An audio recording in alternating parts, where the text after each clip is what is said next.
Hello everyone, so welcome to another weekly stock sector analysis.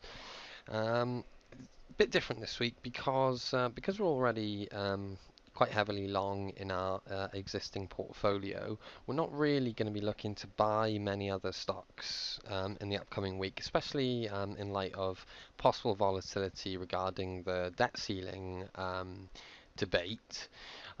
So what we'd like to do though is possibly hedge some of our long positions.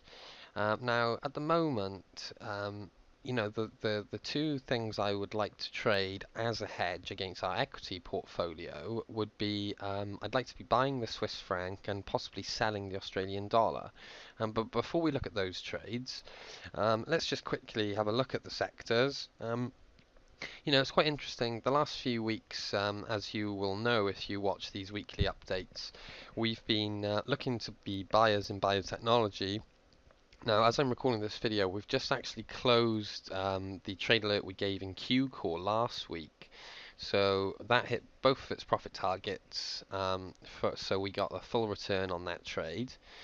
But now we don't really want to be buying biotechnology because it's come off last week quite heavily. And that might be actually giving us a clue because biotechnology is a bit of a riskier sector to be invested in. The fact that we sold off so hard in biotechnology last week could be an indication which could lead to further falls in the broader markets as people take money away from riskier equities.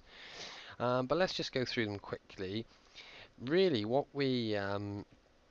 if you want to be buying stocks this week, then I think that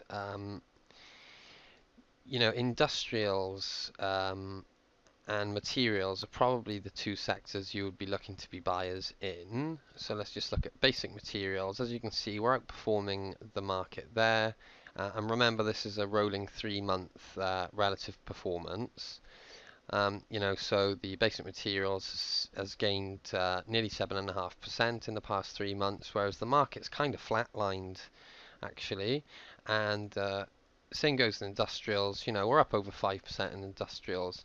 So if you are still looking to enter positions, then industrials and basic materials would be the places to look for buys.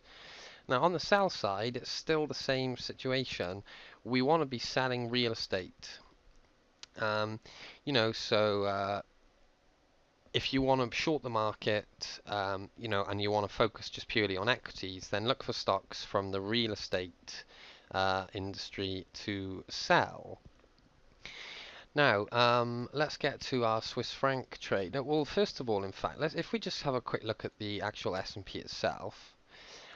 Personally, I'm still not a bear on this market. We are in a bull market. All our technical indicators suggest we're still in the bull market. We're yet to break out of this kind of ascending wedge formation here. And we haven't broken any of the key levels to the downside. So for all the talk out of Washington, if we're just to follow the price action, then actually this is still a bullish market. And that's why I'm not, I'm not overly concerned about our long positions, but it always pays just to minimize your risk. And this is how I am looking to do that. If I just take a look at our currencies list, you'll see with the US dollar versus the Swiss franc, so basically we want to be buying Swiss franc, which means selling the dollar against the Swiss franc. Now, if we can pull back up into this region between the 60 and 120 moving averages, and that's kind of anywhere from kind of 0.9 to 100 and upwards. So if we can pull in up here, it might be worth just selling a small position. And as I say, this is just purely to hedge our equity portfolio. And also, you could trade the Australian dollar versus the US dollar. Now, this is actually setting up to the short side, kind of anywhere in these prices, really. And if you were to take that trade, you'd be looking to give it a kind of a 200 pip stop loss.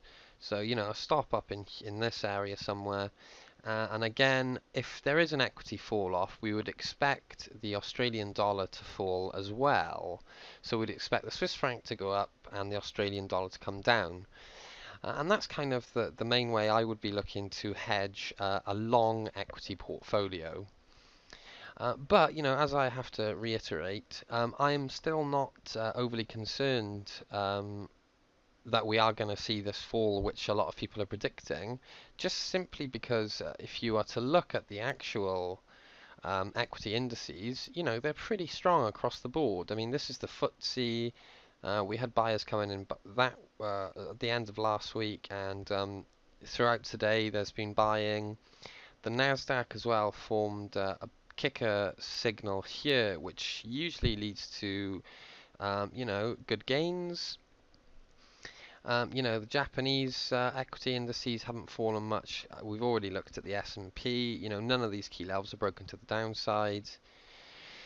Uh, you know, uh, Across the board, I mean, the French indices, the CAC is actually making new highs again today. So, as it stands, we're already long, so we're happy to be long. If we do get more falls and we do break any key levels to the downside, so in the S&P kind of 1620, then it would be worth looking to hedge your position. And as I say, you could hedge it by entering into the Forex market and buying some Swiss francs and selling some Aussie dollars. And that's about it for this week. Obviously, I will be posting further trade alerts. If you follow me on Twitter, you'll see that we actually closed our long Q call position. So if we just have a look at that. So our Q call, which we made the trade alert back on the 7th of October, that's now hit both profit targets. So we're out of that position. And the rest of our positions actually are all moving up. So at the moment, our paper profits are looking very good. All our orders are in place. BT as well as another one. We've actually got up to 54 today. So our trailing stop has actually been moved up, which again I posted on Twitter. So that's our new trailing stop. We've already closed half the position there. So anyway, we're looking good at the moment. All our positions are doing pretty well. Kingfisher as well. That's actually nearly hitting its first profit target today. So, we're looking good, but if we do start to see some levels broken to the downside, then, and we want to get short, go short real estate and buy some Swiss francs and sell some Australian dollars.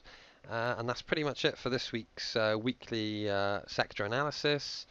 Keep an eye on the website for any further trades I'll be looking to place this week.